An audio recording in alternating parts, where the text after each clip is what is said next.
সমষ্টিৰ ৰেকিবুদ্দিন আহমেদৰ বিৰুদ্ধে যেটো মানে মিডিয়াত অপপ্ৰচাৰ চলি আছে সেইটো একদম মানে ভুৱা অপপ্ৰচাৰ। প্ৰয়াত অধিবক্তা মৃদুল ইছলামৰ সহধৰ্মিনীয়ে অস্বীকাৰ কৰিলে বিধায়ক ৰেকিবুদ্দিনৰ বিৰুদ্ধে চলোৱা অপপ্ৰচাৰ।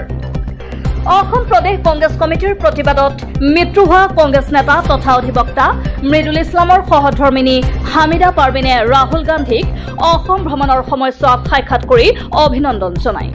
পিছত সেই সাক্ষাৎকাৰত ছয়গাঁও সমষ্টিৰ বিধায়ক ৰেকিবুদ্দিন আহমেদক নৱগঠিত চমুৰীয়া সমষ্টিৰ পৰা প্ৰাৰ্থিত্ব প্ৰদান নকৰিবলৈ আৰু মুখ্যমন্ত্ৰী ডক্টৰ হিমন্ত বিশ্ব শৰ্মাৰ এচান বুলি যে মিছা অপপ্ৰচাৰ সামাজিক মাধ্যমত ভাইৰেল হোৱা আজি সম্পূৰ্ণকৈ সংবাদ মাধ্যমৰ ওচৰত অস্বীকাৰ কৰে প্ৰয়াত অধিবক্তা মৃদুল ইছলামৰ সহধৰ্মিনী হামিদা পাৰভিনে।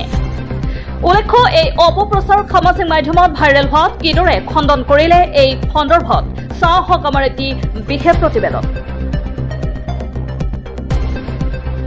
সমষ্টিৰ ৰেকিবুদ্দিন আহমেদৰ বিৰুদ্ধে যেটো মানে মিডিয়াত অপপ্ৰচাৰ চলি আছে সেইটো একদম মানে ভুৱা অপপ্ৰচাৰ, এইটো মিছা কথা হয়।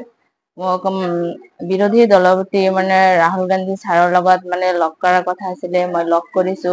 তাতে লগ কৰি মই মোৰ কিছুমান পাৰ্চনেলি কথা পাতিছো। তাতে মই কোনো MLৰ বদনাম গাব যোৱা নাই আৰু মই গোৱা নাই, এইটো একদম মিছা কথা হয়।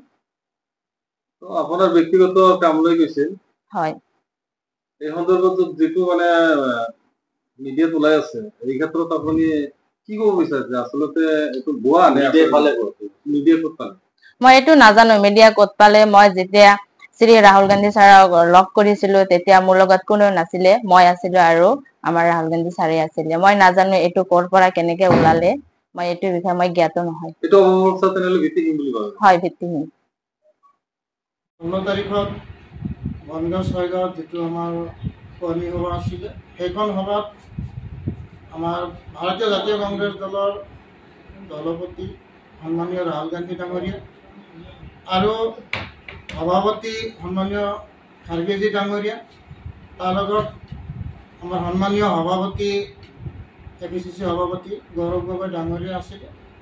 আমি তাত গৈছিলোঁ। আমাৰ পৰিয়ালৰ বিষয় লৈ আমি সন্মানীয় ৰাহুল গান্ধী ডাঙৰীয়াক অৱগত কৰিছিলোঁ আৰু বাকী যেটো আপোনালোকে কথা ওলাইছে ৰেকিবুদ্দিনৰ বিৰুদ্ধে সেইটো ক'ৰবাত মিছা কথা, আমি এইবিলাক কথা কোৱা নাই।